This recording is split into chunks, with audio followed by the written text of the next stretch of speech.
Hi once again. I hope you're well. This is Susan, Strategic Lenses. I hope you are listening to my podcasts, and please give us feedback, engage us. Let me know what you feel.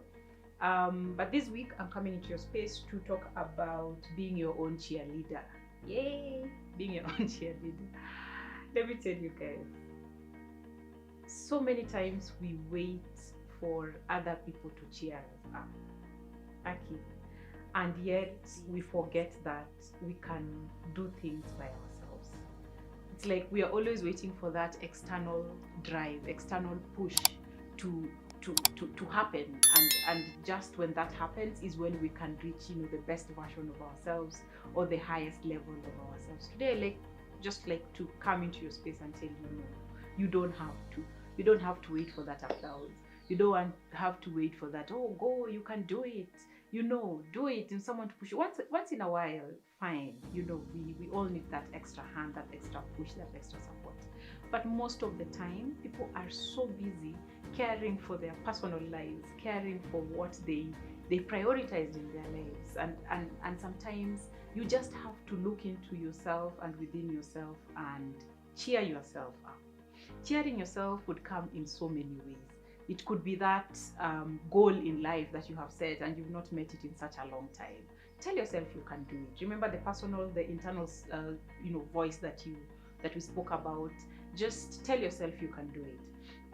It could be even that you're having a presentation. There's something I've learned about presentations and people who do great presentations. If all of us are a fan of Barack Obama, the former president of the United States.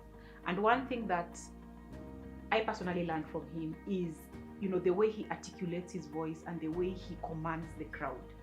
Now, you can compare some of his speeches with, someone else who does speeches, for example. And one thing that I've learned with him is something called paralinguistics. It's everything else that he says that is not from the voice. You see, so this could be gestures. This could be the way you project your voice. This could be the tone of voice. This could be your facial expression, the poses that you take in between. Yeah. And it's something I've learned with presentations, that when you go into a presentation, instead of just having one voice that is going and then you see people are so bored with your presentation, make it fun, make it your own way. The content might not even be there, but just the way you're presenting yourself, you're making yourself your own cheerleader. You're going outside there and you're giving it the oomph that it deserves. You're giving it the power that it deserves. You're giving it the voice that it deserves. Then you are drawing people's attention. It's a very small sneak peek of how you can cheerlead yourself. You don't always have to have a standing ovation or someone cheering on, like, are you guys listening to me? Are you guys bored? No. You don't always have to get that external push. You can push yourself. You can make it interesting for yourself. Even when you go to parties, for example, when you go to an environment where you do not know people, some people keep on saying that party was boring or that gathering was boring. Really? Was it really boring? Imagine it's just you.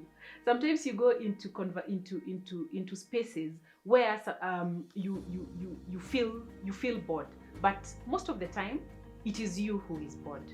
Yeah. So when you get into such spaces, try to make the party for yourself. Try to be that person who voices out their opinions. Try to be that person who speaks out, who engages people, who tells people, why don't we do this? Why don't we do that? Like, try to cheer yourself on in any circumstance. Make yourself have fun. Make yourself achieve the best version of yourself in that particular situation. So this week I would like you to try it out.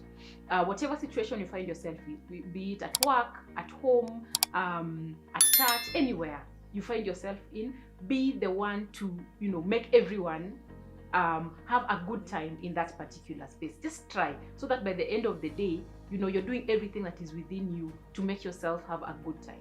Yeah. So let me know how that goes, and have a nice week ahead. We'll see you next time.